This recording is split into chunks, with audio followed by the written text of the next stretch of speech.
Hi friends, welcome back to Smart Purna. ముందుగా కొత్తవారు ఎవరైనా నా ఛానల్ చూసినట్లయితే తప్పకుండా ఛానల్ సబ్స్క్రైబ్ చేసుకోండి ఫ్రెండ్స్. అంతేకాదు పక్కనటువంటి బెల్ సింబల్ని క్లిక్ చేసి ఆల్ అనే బటన్ని క్లిక్ చేయండి.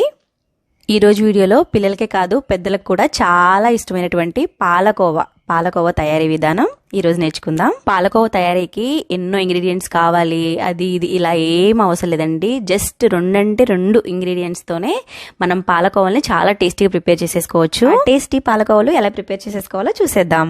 ప్రిపరేషన్ కోసం ముందుగా స్టవ్ ఆన్ చేసుకొని అడుగు మందంగా ఉన్నటువంటి బాండిని పెట్టుకోవాలి. ప్రిపరేషన్ కోసం 1 లీటర్ పాలు తీసుకున్నానండి. పాలు చికెన్ పాలు తీసుకోవాలి. అదే మనం ప్యాకెట్ పాలు తీసుకున్నట్లయితే గోల్డ్ ప్యాకెట్ తీసుకోండి. పాలకోవా తయారీ కోసం మందపాటి అంటే అడుగు మందంగా ఉన్నటువంటి పాత్రను మాత్రమే తీసుకోండి, లేదంటే పాలు అడుగు పట్టేస్తాయి, అంటే మాడిపోతాయి. స్టవ్ని పాలు పొంగేదాకా హై ఫ్లేమ్లో ఉంచుకొని తర్వాత మీడియం ఫ్లేమ్లోకి టర్న్ చేసుకొని పాలు బాగా మరగనివ్వాలి. పాలు పొంగొచ్చిన తర్వాత కూడా ఒక 10 నిమిషాలు మరిగించాలి. తర్వాత లీటర్ పాలకి 400 గ్రాముల షుగర్ వేసుకోవాలి. అదే కోవాలు కొంచెం మీకు ఇంకా స్వీట్ కొంచెం ఎక్కువ తినేవారు, లేదంటే ఎక్కువ ఇష్టపడేవారు ఏంటంటే ఇంకొక 100 గ్రామ్స్ అంటే 500 గ్రామ్స్ దాకా వేసుకోవాలి. ఈ కొలత అనేది కరెక్ట్గా సరిపోతుంది. కొంచెం షుగర్ ఎక్కువ తినేవారు మాత్రం ఇంకొక 100 గ్రామ్స్ దాకా యాడ్ చేసుకోవచ్చు. అంతకంటే ఎక్కువ వేసుకుంటే మాత్రం స్వీట్ ఎక్కువైపోతుందండి. సో లీటర్ పాలకి 1/2 కిలో షుగర్ దాకా వేసుకోవచ్చు. తర్వాత ఈ సైడ్స్ చూసారు కదా, ఇట్లాగా పట్టేస్తూ ఉంటుంది. దీన్ని మనం నీట్గా ఇట్లాగా షార్ప్గా ఉండే గరిటెతో తీసేసుకుంటూ ఉండాలి. ఇంకొక ముఖ్య విషయం ఏంటంటే పాలు బాండిలో పోసుకున్నప్పటి నుంచి కూడా మనం గరిటెతో తిప్పుకుంటూనే ఉండాలి, ఆపకూడదు. మీరు కానీ ఆపినట్లయితే అడుగు మాడిపోతుంది, పాలు అడుగు మాడిపోతాయి. కాబట్టి పాలు పోసినప్పటి నుంచి మనం గరిటెతో తిప్పుతూనే ఉండాలి. తరువాత చూసారు కదండి, ఇలాగా బుడగలుగా వస్తాయి, పాలు దగ్గర పడిపోతాయి. అంటే లీటర్ పాలల్లా 1/2 లీటర్ అయిపోయినాయి ఆల్రెడీ నాకు వీడియోలో చూసినట్లయితే. ఇలా బాండి చుట్టూ మీగడ పట్టేస్తూ ఉంటుందండి. 5 మినిట్స్కి మీరు అదంతా క్లీన్ చేసేసుకుంటూ ఉండండి. ఈ పాలకోవా ప్రిపరేషన్లో మనం ఎలాంటి కోవా కానీ మైదా పిండి కానీ యూజ్ చేయట్లేదు. మనకి పాలు దగ్గర పడుతున్నాయి అనుకున్నప్పుడు ఇలా ఒక దాని మీద వేసుకొని టెస్ట్ చేసుకోవాలండి. మనకి పాలకోవా బిల్ల రావాలి అంటే ఇదిగోండి ఇలా దగ్గర పడిపోతుంది కదా, ఆ బిల్ల వస్తుందా లేదా అనేది మనం చెక్ చేసుకుంటూ ఉండాలి. లేదంటే ముదురు పాకం వచ్చేస్తే మళ్ళీ మనకి గట్టి పడిపోతుంది. పాలకోవాలు చేసుకోవడం కూడా కష్టమవుతుంది. కాబట్టి ఇలా దగ్గర పడినప్పటి నుంచి మనం కొంచెం తీసుకొని మనకు అలా బిల్ల చేసుకునేదాకా వస్తుందా లేదా అనేది మనం టెస్ట్ చేసుకుంటూ ఉండాలి. ఈ పాలకోవా తయారీ విధానం మా ఇంటి పక్కన ఆంటీ చాలా బాగా చేస్తారు. సో ఆమెను కనుక్కొని మరి నేను మీకు ఈ వీడియో మీతో షేర్ చేసుకుంటున్నాను ఫ్రెండ్స్. ఇలాగే కాకుండా వేరే విధానంలో కూడా పాలకోవాలను తయారీ చేసుకోవచ్చు అంటండి.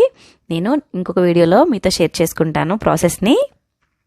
ఆల్మోస్ట్ పాలకోవకు కావాల్సిన థిక్నెస్ అయితే వచ్చేసింది. ఇంకొక 2 to 3 మినిట్స్ ఉడికిపోతే సరిపోతుందండి.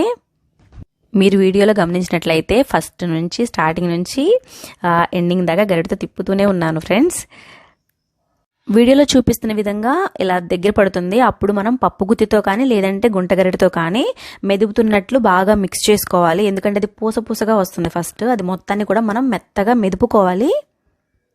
ఇలా చేసిన తర్వాత కొంచెం తీసుకొని ఇదిగోండి ఉండలాగా అయిపోయింది చూసారా. ఇలా వస్తే మనకి పాలకోవాలు చేసుకోవడానికి పర్ఫెక్ట్ స్ట్రక్చర్ అనేది వచ్చేసినట్లే. ఇప్పుడు ఏం చేస్తారంటే ఒక ప్లేట్కి కొంచెం ఒక 2 స్పూన్ల నెయ్యి తీసుకొని చక్కగా దానికి అప్లై చేసేసుకోండి. వీడియోలో చూపిస్తున్న విధంగా మొత్తాన్ని కూడా మళ్ళీ ఒకసారి అలా మిక్స్ చేసుకోండి. ఎందుకంటే కొంచెం చల్లారుతుంది, పాకం బాగా హీట్గా ఉంది. అలా మిక్స్ చేసుకున్న తర్వాత ఈ మొత్తాన్ని కూడా తీసి ఆ ప్లేట్లో నెయ్యి రాసిన ప్లేట్లో పెట్టుకోండి. ఇలా మిక్స్ చేస్తుంటే పాలకోవా స్మెల్ బాగా తెలుస్తుంది. ఇలా ప్లేట్లోకి తీసిన తర్వాత అది మొత్తం కూడా కొంచెం అడ్జస్ట్ చేసేసుకోండి ప్లేట్ మొత్తం కూడా. తర్వాత దానిపైన మళ్ళీ ఒక 2 స్పూన్స్ దాకా నెయ్యి వేసుకోండి. ఎందుకంటే మనం బిళ్ళలు ప్రిపేర్ చేసుకునేదాకా కూడా కొంచెం ఆయిలీగా ఉంటుంది. అంతేకాదు ఫ్లేవర్ కూడా బాగుంటుంది. ఆంటీ వాళ్ళకి షాప్లో పాలకోవాలు చేయడానికి వాళ్ళకంటూ సైజెస్లో ఉంటాయంట. బట్ మన దగ్గర ఏం లేదు కాబట్టి చిన్న గాజు తీసుకున్నాను ఫ్రెండ్స్. కొంచెం మందపాటి గాజు తీసుకున్నాను, దాంట్లోనే పెట్టి ప్రిపేర్ చేసేసాము. వీడియోలో చూపిస్తున్న విధంగా కొంచెం ఉండలుగా తీసుకోండి. పిండి తీసుకొని ఆ గాజులో పెట్టుకొని ఏదైతే ఎక్సెస్ ఉంటుందంటే ఎక్కువ ఉంటుందో అది పక్కకు తీసేసి అందులో పెట్టి మన అరచేతితో ఇలా కొట్టంగానే అది చక్కగా పాలకోవా స్ట్రక్చర్ అయితే వచ్చేస్తుంది ఫ్రెండ్స్. భలే చాలా ఫాస్ట్గా చేసేసారు ఆంటీ అయితే. అయితే ఈ పాకం మనం తీసుకున్నాం కదండి ఇందాకడ, అదే వేసవి కాలంలో అనుకోండి లేత పాకం తీసుకోవాలంట. ఎందుకంటే ఆ హీట్కి తొందరగా గట్టి పడిపోతే మనకి పాలకోవ బిళ్ళలు అనేవి రావు. అదే వానాకాలం అనుకోండి కొంచెం ముదిరి పాకం తీసుకోవాలి. లేదనుకోండి పాలకోవ బిళ్ళలు పర్ఫెక్ట్గా రావు. గోరువెచ్చగా ఉన్నప్పుడే పాలకోవలు ఫాస్ట్గా చేసేసుకోవాలండి. లేకపోతే పాలకోవాలు చేయడానికి రాదు, పిండి గట్టిపడిపోతుంది. మీకు ప్లేట్ మీద పాలకోవాలు అనేవి పర్ఫెక్ట్గా రాకపోతే కింద కవర్ వేసుకోండి. కవర్ వేసుకొని కొంచెం నెయ్యి రాసుకొని ఇలాగే సేమ్ గాజులో పెట్టుకొని అద్దుకుంటే పర్ఫెక్ట్గా పాలకోవాలు ప్రిపేర్ అయిపోతాయి. టేస్ట్ అయితే అచ్చు మన స్వీట్ షాప్లో లానే ఉంటుందండి. ఈ వీడియో మీకు నచ్చినట్లయితే చిన్న లైక్ చేయండి ఫ్రెండ్స్, అలాగే చిన్న కామెంట్ కూడా చేయండి. Thanks for watching.